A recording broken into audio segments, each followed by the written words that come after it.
সম্মানিত দর্শক মণ্ডলী, হিটু শেখের মেয়ে হিটু শেখকে নিয়ে কি মন্তব্য করলেন এবং হিটু শেখের গোপন কিছু কথা ফাঁস করে দিলেন। আমরা সেই কথাটি আজকে আপনাদের সামনে আলোচনা করব যে আসলে হিটু শেখ আসিয়ার সাথে যে ঘটনাটা ঘটেছে, এটাকে আসলে হিটু শেখ এই কাজটি করেছে কি না, হিটু শেখের মেয়ে আজকে অত্যন্ত গোপনভাবে কিছু তথ্য কিছু কথা প্রকাশ করলেন। আমরা সেই বিষয়টি জেনে নেব।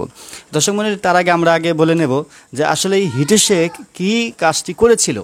হিটু শেখ যে ঘটনাকে নিয়ে কেন্দ্র করে হিটু শেখকে আজকে আদালতে নেওয়া হয়েছে, বিজ্ঞ আদালত হিটু শেখকে মৃত্যুদণ্ড দিয়েছে। এই ঘটনাটা হিটু শেখ কতটুকু কার্যকর করেছে, এই বিষয়টি কিন্তু মিডিয়ার সামনে প্রকাশ হয়েছে। দর্শক মণ্ডলী, হিটু শেখের মেয়ে যেই বিষয়টি আলোচনা করেছে যে আমার বাবা আসলেই প্রকৃতপক্ষে আগে থেকেই এরকম বিষয়টি ছিল। হিটু শেখের মায়েরও কিন্তু একটি উক্তি যে আমার ছেলে ইতিপূর্বেও এরকম ঘটনা ঘটেছিল। যেমন পুকুরে কিছু মেয়ে গোসল করতেছিল, মহিলা মানুষ, তার 2টি বাচ্চা আছে। তো আমার ছেলে সেই পুকুরের পাশ দিয়ে হেঁটে যাওয়ার সময় সেই মহিলাটির গোসল করা দেখেছিল। তো এই ঘটনাকে কেন্দ্র করে সেই মহিলাটি বিচার চেয়েছিল। এলাকাবাসী আমার ছেলেকে সেখানে ধরে মারধর করেছে এবং বিচারও হয়েছে। তার পরিবর্তে আমার ছেলেকে জুতার মালা গলায় পরিধান করে এলাকার ভিতরে ঘুরিয়েছে। তো এখানে হিটু শেখের মা বলেছে যে আমার ছেলে আগে থেকেই একটু এরকম সমস্যা ছিল। এখন আসিয়ার সাথে যে ঘটনাটি ঘটেছে, এই ঘটনা কতটুকু সত্য এটা তো আমরা বলতে পারি না, হিটু শেখের মা বলেছে। এখন হিটু শেখের মেয়ের বক্তব্য হচ্ছে যে আমার বাবা যেহেতু আগে থেকেই এরকম একটু সমস্যা ছিল, তো আসিয়ার সাথে যে ঘটনাটি ঘটেছে এই ঘটনা আমরা একটু বিশ্বাসও করতে পারি। তো এখন বিষয়টি হলো, হিটু শেখের মেয়ের কথা হলো যে আমার বাবা যদি আসলেই অপরাধ করে থাকে সেক্ষেত্রে আমরা এটা কিছু বলতে পারবো না, কারণ বিজ্ঞ আদালত সঠিক তদন্ত করে যেটি পেয়েছে সেই সঠিক তদন্ত অনুযায়ী কিন্তু আমার বাবার বিচার করবে এবং সেটি রায় হবে। আগামী 22 জুলাই যেহেতু আমার বাবাকে হাইকোর্টে উঠানো হবে, তো এই হাইকোর্টে উঠানোর প্রেক্ষিতে আমরা চেষ্টা করতেছি যে আমার বাবাকে যেন নির্দোষ প্রমাণ করা যায়। কিন্তু দুঃখের বিষয়, এখন পর্যন্ত আমার বাবাকে নির্দোষ প্রমাণের জন্য কোনো তথ্য, কোনো আলামত আমি এখন পর্যন্ত পাইনি। তবে আমার বাবার পক্ষে কোনো আইনজীবী, কোনো উকিল আমি এখন পর্যন্ত পাইনি। অনেক চেষ্টা করেছি, কোনো উকিল, কোনো আইনজীবীকে আমি রাজি করাতে পারিনি। বরঞ্চ কোনো আইনজীবী, কোনো উকিলের কাছে যখন আমি গিয়েছি তখন তারা টাকা চেয়েছে, তারা টাকা ছাড়া কেস লড়বে না। কিন্তু আমি তো অসহায় মানুষ, আমার বাবার তো কোনো সম্পত্তি নেই, টাকা পয়সা নেই। আমার বাবা কিভাবে টাকা পয়সার ব্যবস্থা করবে, কারণ তারা তো এখন জেলের ভিতরে আছে। আর আমাদের যা সম্পত্তি ছিল এগুলো তো আসলে এলাকার মানুষ এগুলো ভেঙে শেষ করে দিয়েছে। আমাদের নাই বলতে কিছুই নেই। আমরা টাকা পয়সা কীভাবে দিব, টাকা পয়সা ব্যবস্থা করতে পারি নাই বিধায় কোনো আইনজীবী আমাদের পক্ষে লড়েনি, আমাদের বাবার পক্ষে হয়ে কথা বলতে চায়নি। এখন দর্শক মণ্ডলী, হিটু শেখের মেয়ের দাবি হচ্ছে যে আমার বাবা যদি আসলেই এই ঘটনার সাথে জড়িত হয়ে থাকে তাহলে টাকা দিয়েও তো পার পাওয়া যাবে না, আমার বাবাকে অবশ্যই মৃত্যুদণ্ডের রশি গলায় পড়তে হবে। কিন্তু তারপরেও আমরা চেষ্টা করব যে আগামী 22 তারিখে আমার বাবাকে নির্দোষ প্রমাণের জন্য। দর্শক মণ্ডলী, হিটু শেখের মেয়ে কতটুকু নির্দোষ প্রমাণের জন্য তথ্য, আলামত, দলিল আদিল্লা কতটুকু জোগাড় করতে পেরেছে আমরা একটু জেনে নেই। হিটু শেখের মেয়েকে যখন জিজ্ঞেস করেছে যে আপনি যেহেতু 22 তারিখে আপনার বাবার মৃত্যুদণ্ড রায় ঘোষণা করা হবে, মানে কোন দিন আপনার বাবাকে মৃত্যুদণ্ড দেওয়া হবে, তো এই 22 তারিখের জন্য আপনারা কি প্রস্তুতি নিচ্ছেন, কতটুকু প্রস্তুতি নিচ্ছেন? তো হিটু শেখের মেয়ে একটা কথাই বলেছে যে এখন পর্যন্ত আমি আমার বাবাকে নির্দোষ প্রমাণের কোনো তথ্য, কোনো তদন্ত আমি আজ পর্যন্ত পেলাম না। এমনকি কোনো আইনজীবীও এখন পর্যন্ত আমি পাইনি যে আমার বাবার পক্ষে লড়বে। দুঃখের বিষয় হলো এখন পর্যন্ত কোনো আইনজীবী হিটু শেখের পক্ষে লড়ার মতো পাইনি। বাকি হিটু শেখের মেয়ে বলেছে যে আমি 2-1জন আইনজীবীর সাথে কথা বলেছিলাম, তারা বলেছে যদি তোমার বাবার পক্ষে আমাদেরকে দাঁড় করাও তাহলে টাকা লাগবে, টাকা ছাড়া আমরা কোনো কাজ করতে পারবো না। এই কথাটা হিটু শেখের মেয়ে বলেছেন। দর্শক মণ্ডলী, এখন হিটু শেখের মায়ের কথা হচ্ছে যে আমার মনিকে কি তাহলে আমি বাঁচাতে পারবো না? আমার মনি কি আসলে নির্দোষ প্রমাণ হবে না? তাকে কি দুনিয়া থেকে বিদায় হতেই হবে? এটা আসলেই হিটু শেখের মাও চেয়েছিল যে তার সন্তান যেন বেঁচে যায়, তার সন্তানের যেন মৃত্যুদণ্ড না হয়। কিন্তু হিটু শেখের মা, তার মেয়ে এবং তার ফ্যামিলি যদি কোনোভাবেই হিটু শেখের মৃত্যু থেকে বাঁচানোর জন্য নির্দোষ প্রমাণ যদি কোনো তথ্য যদি সংগ্রহ করতে না পারে, তাহলে হিটু শেখকে তো বিজ্ঞ আদালত তার দোষ অনুযায়ী তাকে মৃত্যুদণ্ড কার্যকর করবে।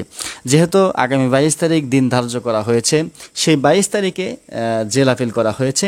এই জেল আপিলের মাধ্যমে যদি হিটু শেখের পক্ষে কোনো তদন্ত, কোনো দলিল যদি উপস্থাপন করতে পারে, বিজ্ঞ আদালত সেটা বিবেচনা করে দেখবে যে তাকে নির্দোষ প্রমাণ করা যায় কি না।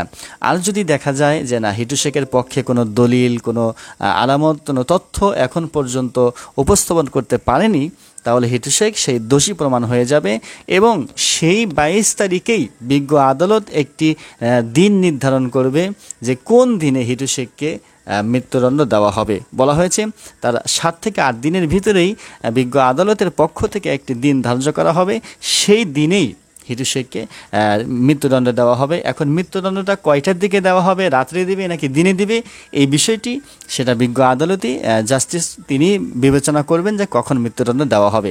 তবে যদি হিটু শেখকে নির্দোষ প্রমাণ যদি সেই দিন করতে না পারে, তাহলে অবশ্যই সেই দিনই বিজ্ঞ আদালত একটি বিচার দিয়ে দেবে, হয় মৃত্যুদণ্ড আর না হয় তাকে যাবজ্জীবন দিয়ে দিবেন।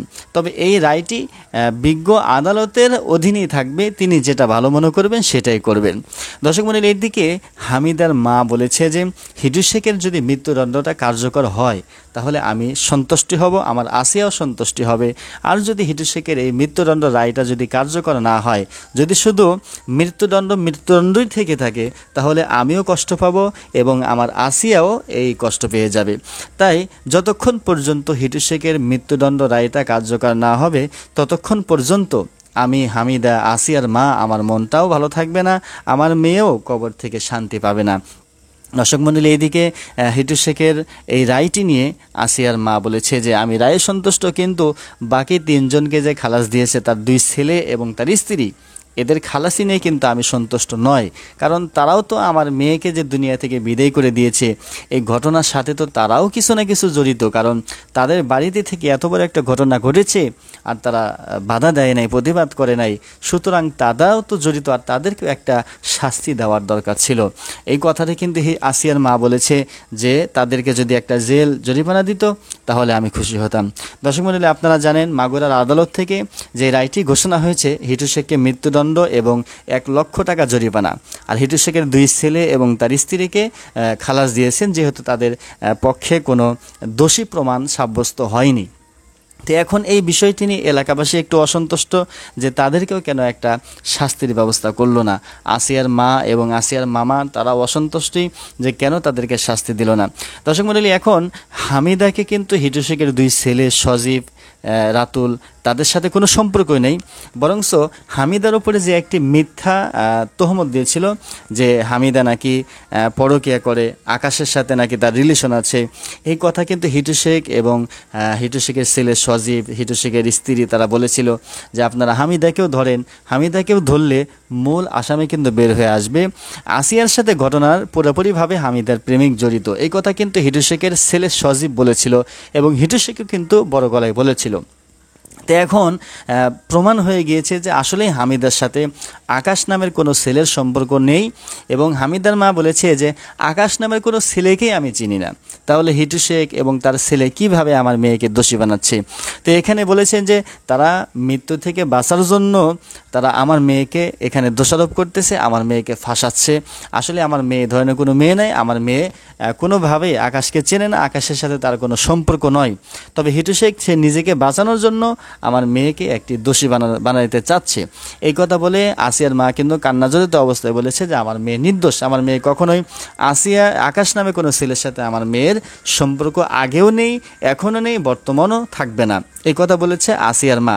দর্শক মণ্ডলী, তাহলে আসিয়ার মায়ের কথা হচ্ছে যে আমার মেয়েকে আমি খুব দ্রুত, অতি শীঘ্রই আমি হিটু শেখের ছেলে সজীবের অধীন থেকে আমি ডিভোর্স করে নিয়ে আসব, আমি সজীবের অধীনে আমার মেয়েকে পাঠাবো না, কারণ আমার মেয়েকে যদি সজীবের কাছে যদি পাঠাই তাহলে তার বাবাকে যে মৃত্যুদণ্ড দেওয়া হবে এই ক্ষোভে কিন্তু আমার মেয়েকে যে কোনো মুহূর্তে একটা অঘটন ঘটাতে পারে। এমনি আমি চিন্তিত যে কখন জানি তারা এসে আমার মেয়ের উপরে একটা আক্রমণ করে, আঘাত প্রঘাত করে। আমি এই নিয়ে অনেকটাই অসন্তুষ্ট এবং আমি চিন্তিত আছি। এই বলে কিন্তু আসিয়ার মা একটা সিকিউরিটি চেয়েছে, যে আমার জন্য যদি একটা সিকিউরিটি থাকতো তাহলে আমি অনেকটা আশ্বাস পেতাম। দর্শক মণ্ডলী, এখন বিষয়টি হলো আগামী 22 তারিখে যেহেতু হিটু শেখের শেষ রায়, অর্থাৎ আদালতে শুনানি হবে হাইকোর্টে, সেদিন যদি হিটু শেখকে নির্দোষ প্রমাণ করতে পারে তাহলে তো কিছুটা হয়তো হিটু শেখ নিরাপদে থাকতে পারে। আর যদি সেই দিন যদি কোনোভাবেই হিটু শেখের পক্ষে কোনো আইনজীবী কোনো তথ্য যদি সংগ্রহ না হয় তাহলে সেই মৃত্যুদণ্ডে বহাল থাকবে এবং সেই দিনই নির্ধারণ হবে কবে হিটু শেখকে মৃত্যুদণ্ড দেওয়া হবে।